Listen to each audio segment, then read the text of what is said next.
Правила Алыш. Общие положения. Алыш – национальная борьба на поясах кыргызского народа с фиксированным захватом за пояс.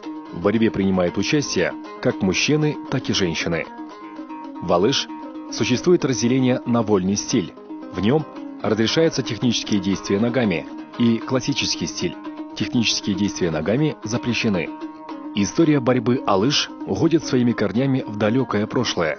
Этот вид борьбы является одним из древних спортивных игр кыргызов. Борцы одеты в специальные куртки синего и зеленого цвета, штаны белого цвета и пояс красного цвета. В исходной позиции голова спортсмена лежит на плечевой части соперника. При этом он следит за движениями ног соперника из-под своих рук.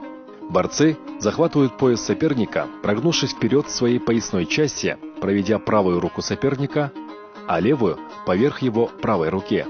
Борьба проходит только в положении стоя. Задача каждого борца состоит в том, чтобы попытаться свалить соперника на лопатки, не опуская его пояс.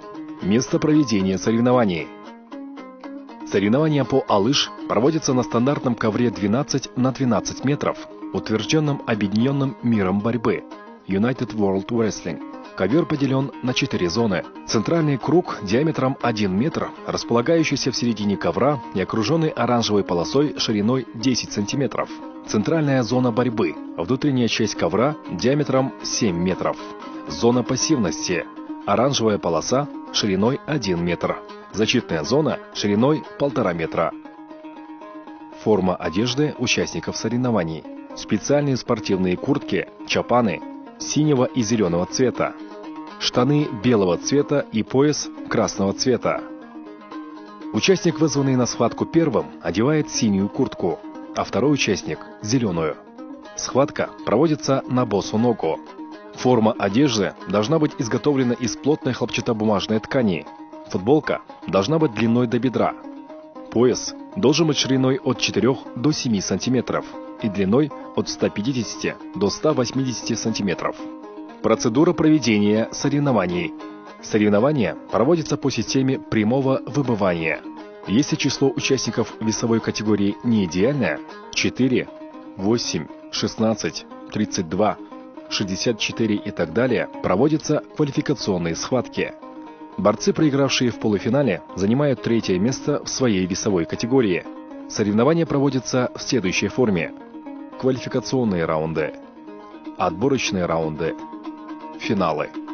Если в весовой категории менее 6 борцов, применяется нордическая система, каждый против каждого.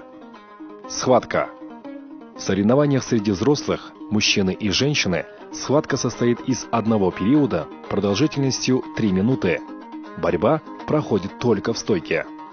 Судейская бригада, обслуживающая схватку, состоит из руководителя ковра, арбитра, судья на ковре и судьи, боковой судья. В начале схватки арбитр, находясь в центральном круге ковра, вызывает к себе борцов. Он обменивается рукопожатиями с ними и проверяет их форму одежды. Борцы приветствуют друг друга, обмениваются рукопожатиями и встают в исходную позицию, схватив пояс соперника. Когда судья объявляет команду Алыш, они начинают бороться. Пояс завязывается на уровне груди. Между поясом и грудью оставляется пространство в 1 кулак. Первым захватывает пояс соперника сбоку борец в синей футболке. За ним те же действия проделывает борец в зеленой футболке. Просунув кисти рук под пояс соперника с наружной стороны, спортсмены захватывают пояс, наматывая его на кисти. После окончания схватки руководитель ковра объявляет победителя, а арбитр поднимает его руку. Затем участники, пожав друг другу руки, уходят с ковра. Виды побед. Победа в схватке может быть одержана в следующих случаях: чистый бросок на туше из-за травмы соперника, если сопернику было объявлено 3 предупреждения в течение схватки, если борец набирает 6 технических баллов, снятие со схватки из-за дисквалификации по баллам.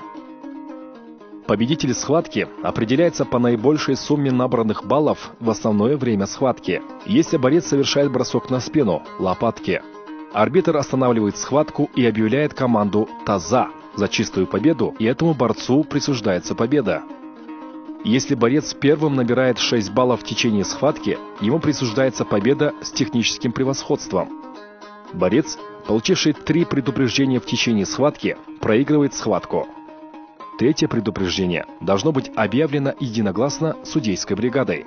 В случае одинакового количества баллов победитель будет объявлен по следующему принципу: по высочайшей оценке приема, по качеству, по последнему приему или действию, оценка действий и приемов. Чистый бросок записывается в протоколе как 5. Оценивается в следующих случаях: за бросок соперника на спину, лопатки, за контрприем, после которого соперник падает на спину. Двухбальный прием записывается в протоколе как 2. Оценивается в следующих случаях: в случае, если борец ставит соперника в опасное положение после броска или действия. В случае, если атакующий борец при проведении приема касается ковра одним или 2 коленями, и при этом другой борец без остановки падает в опасное положение. В случае, если борец ставит соперника на ковер боком под углом меньше 90 градусов с прикосновением живота и таза. Однобальный прием записывается в протоколе как 1. Оценивается в следующих случаях: за касание ковра коленом или коленями. Действие без оценки. Если при совершении приема атакующий борец падает на свою спину или перекатывается по ковру, прикасаясь своими лопатками, и после этого атакуемый борец падает, не накрывая его, то тогда данное техническое действие не оценивается. Если оба борца одновременно падают на бок в нейтральное положение, тогда данное техническое действие не оценивается. Нарушение записывается в протоколе как V. В классическом стиле нарушение объявляется тогда, когда борец выполняет техническое действие с использованием своих ног. Предупреждение записывается в протоколе как О. Дается в следующих случаях: если борец продолжает вести пассивную борьбу после устных замечаний со стороны арбитра, если атакующий борец неоднократно нарушает правила, а также отпускает захват за пояс, если борец неоднократно выходит за пределы ковра, если в классическом стиле атакующий борец неоднократно выполняет приемы с использованием ног. Запрещенные действия. В алыш запрещены следующие действия: если борец не дает сопернику взять захват за пояс в начале схватки, если борец проводит прием, отпуская одну руку, если борец отпускает руки от пояса во время схватки, если борец упирается головой в соперника и не позволяет ему провести прием, если борец упирается руками в живот соперника.